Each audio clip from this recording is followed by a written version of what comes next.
जो भी शहरी जो है वो जब कोई ऐसी गाड़ी खरीदे जो इम्पोर्टेड हो और वो अब पोर्ट से डायरेक्ट नहीं खरीद रहा, यानी कि किसी इम्पोर्टर से उसने नहीं खरीदी बल्कि मार्केट में से खरीद रहा है, तो जो उसके रेगुलर चेक्स हैं कि एक वो पुलिस वालों से चेक करेगा कि जी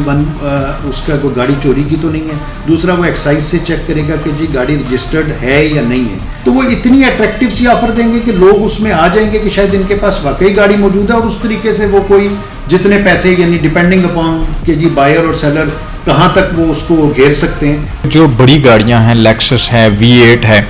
ये जिन लोगों ने नॉन ड्यूटी पेड गाड़ियां रखी हैं उनके साथ कोई प्रोटोकॉल या कानवाई भी चल रहा होता है, तो ऐसी गाड़ियां फिर किस तरह से आप डिटेन करते हैं, कैसे पकड़ते हैं?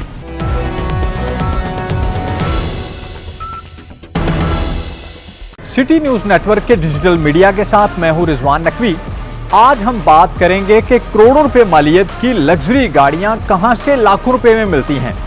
और ये गाड़ियां मुल्की हुदूद में कैसे दाखिल होती हैं और इन नॉन कस्टम पेड गाड़ियों को कानूनी शक्ल देने का क्या तरीकाकार मौजूद है।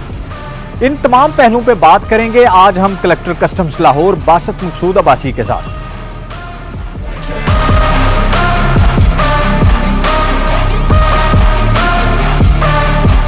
ये गाड़ियां जो नॉन कस्टम पेड गाड़ियां बड़ी सस्ते दामों लोग ऑफर करते हैं, ये आती कहां से, मुल्क में कहां से दाखिल होती हैं?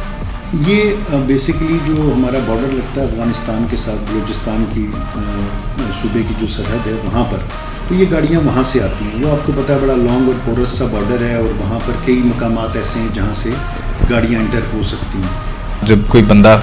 ये गाड़ी ले बैठता है उसके बाद ऑपरेशन होता है, बाद में पता चलता है कि ये गाड़ी नॉन ड्यूटी पेड थी, तो ये रजिस्टर्ड किस तरह से करवा लेते हैं ये सारी गाड़ियाँ? देखिए, ये सारी गाड़ियाँ रजिस्टर्ड नहीं होती। रजिस्ट्रेशन जो होती है कई गाड़ियों के ऊपर फेक भी होती है, सारी गाड़ियों के ऊपर सही रजिस्ट्रेशन नहीं लगी होती, क्योंकि जो गाड़ी एक्साइज वाले रजिस्टर करते हैं उसका बुनियादी तरीकाकार ये होता है कि अगर वो गाड़ी इंपोर्ट की गाड़ी है तो वो कस्टम्स की फॉर्मेशन को वेरिफिकेशन का लेटर लिखेंगे और वहाँ से वेरीफाई करेंगे कि क्या ये गाड़ी बाकायदा इंपोर्ट हुई है, क्या ये गाड़ी ऑक्शन हुई है, क्या ये गाड़ी किसी स्कीम के तहत क्लियर हुई है। ये तमाम चीज़ों के लिए वो कस्टम्स की जो फॉर्मेशन है उसको लिखेंगे और जब तक वहाँ से फॉर्मेशन से वेरिफिकेशन ना आ जाए वो उस वक्त तक गाड़ी रजिस्टर नहीं करते। और इंपोर्ट गाड़ी की रजिस्टर के लिए तो एक्साइज वालों को हमने एक ऑनलाइन जो हमारा सिस्टम है उसकी भी ID, वीबॉक की ID दी हुई है, वो उस पर डाल के खुद भी चेक कर सकते हैं कि ये गाड़ी इंपोर्ट हुई है या नहीं। तो उसका ये तरीका है कि जो भी शहरी जो है वो जब कोई ऐसी गाड़ी खरीदे जो इम्पोर्टेड हो और वो अब पोर्ट से डायरेक्ट नहीं खरीद रहा, यानी कि किसी इम्पोर्टर से उसने नहीं खरीदी बल्कि मार्केट में से खरीद रहा है, तो जो उसके रेगुलर चेक्स हैं कि एक वो पुलिस वालों से चेक करेगा कि जी उसका कोई गाड़ी चोरी की तो नहीं है, दूसरा वो एक्साइज से चेक करेगा कि जी गाड़ी रजिस्टर्ड है या नहीं है। तो हर शहरी वहाँ अप्रोच करके वो उनको अपना चेसिस नंबर या उस गाड़ी का जो वो खरीदना चाहता है वो चेक करवा सकता है कि क्या ये गाड़ी वाकई इंपोर्ट हुई है। नॉन कस्टम गाड़ी जो है इसको लीगलाइज करने का क्या कानूनी तरीका है? क्या कस्टम्स ड्यूटी पे करने के बाद इसको कानूनी शक्ल दी जा सकती है? देखें, जो मौजूदा कवानीन है उनके तहत नॉन कस्टम पेड गाड़ी को लीगलाइज करने का कोई तरीका नहीं, तो ये बिल्कुल जुर्म है और इसके ऊपर FIR भी दर्ज होती है।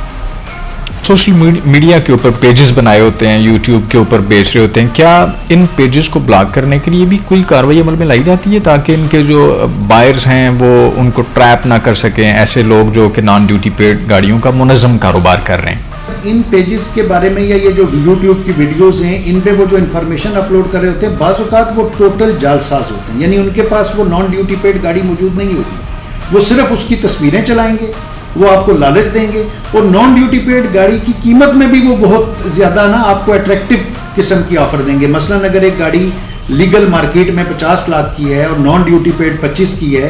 तो वो उसको भी 15 या 10 में देने की कोशिश करेंगे कि जी हमने ले ली थी, हमारे ऐसा हुआ है, हमारे इल्म में आया है कि वो लोग ये कहते हैं जी हमने ले ली थी, हमसे नहीं बिकी तो हम बस इससे जान छुड़ाना, तो वो इतनी अट्रैक्टिव सी ऑफर देंगे कि लोग उसमें आ जाएंगे कि शायद इनके पास वाकई गाड़ी मौजूद है और उस तरीके से वो कोई जितने पैसे यानी डिपेंडिंग अपॉन कि जी बायर और सेलर कहाँ तक वो उसको घेर सकते हैं, वो 2, 4, 8, 10 लाख रुपया भी घेरने की कोशिश करते हैं without possessing any non duty paid vehicle. Actually अमूमन ये देखा जाता है कि जो बड़ी गाड़ियां हैं, लेक्सस है, V8 है,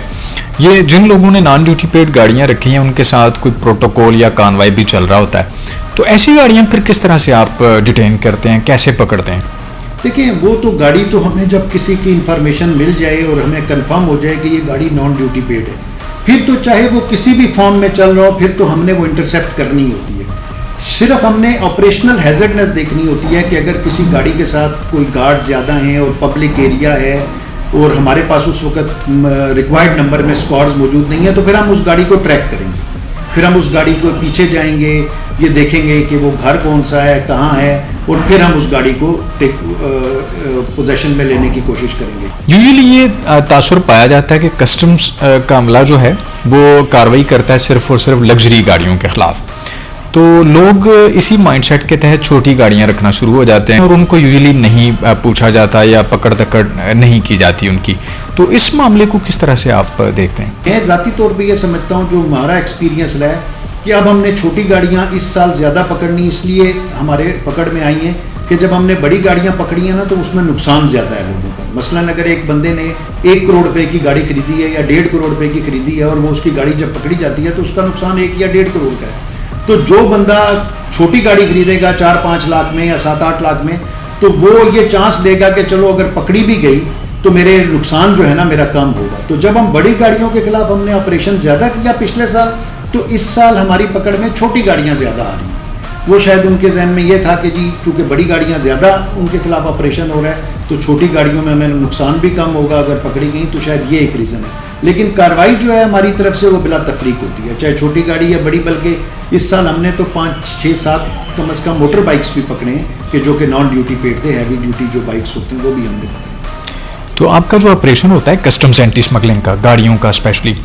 ये क्या सिर्फ और सिर्फ इंफॉर्मेशन बेस्ड होता है या फिर तजुर्बे की बुनियाद पे भी आप, जिस तरह आपकी टीमें नाकाबंदी करती हैं, रोड के ऊपर भी फिलफोर भी कार्रवाई कर ली जाती है? देखिए ये हम तीनों तरफ से कर रहे होते हैं। एक इंफॉर्मेशन स्पेसिफिक भी होता है, दूसरा कभी कभार किसी स्ट्रेटेजिक पॉइंट पर हम चेक, मतलब नौका तो नहीं लेकिन उसके लिमिटेड टाइम के लिए, घंटे 2 घंटे के लिए हम वो स्पॉट चेकिंग भी करवाते हैं। और तीसरा ये होता है कि हमारे जो कार सेल के डेडिकेटेड लोग हैं वो शहर में भी मुख्तलिफ किस्म की पेट्रोलिंग कर रहे होते हैं। उसके अंदर वो गाड़ी को स्पॉट कर लेते हैं कि जैसे कुछ गाड़ियां हैं जो बड़ी प्रोन हैं, जिनका हमें पता है कि ये मॉडल, ये गाड़ी जो है ये स्मगल्ड में ज़्यादा आई हुई है, तो वो गाड़ियों के ऊपर फिर वो उनका जो रजिस्ट्रेशन नंबर होता है वो हम चेक करते हैं एक्साइज के रिकॉर्ड में से, और फिर उनको अपने ट्रैक पे ले आते हैं, रडार में रख लेते हैं कि जी ये गाड़ी, इसकी रजिस्ट्रेशन सही नहीं है। अगर रजिस्ट्रेशन नंबर ही मिसमैच हो जाए तो वो गाड़ी हम ज़रूर रोक के चेक करते हैं, क्योंकि पहले चेक में ही वो फेल हो गई होती है। बहुत शुक्रिया। आपने सुना कि कलेक्टर कस्टम्स लाहौर बात कर रहे थे। उनका कहना है कि ऐसे शहरी जो कि उनके पास अगर पैसे कम हैं तो वो अपनी बिसात के मुताबिक ही गाड़ी लें, छोटी गाड़ी ले लें, बजाय इसके कि आप नॉन ड्यूटी पेड गाड़ी की तरफ जाएं।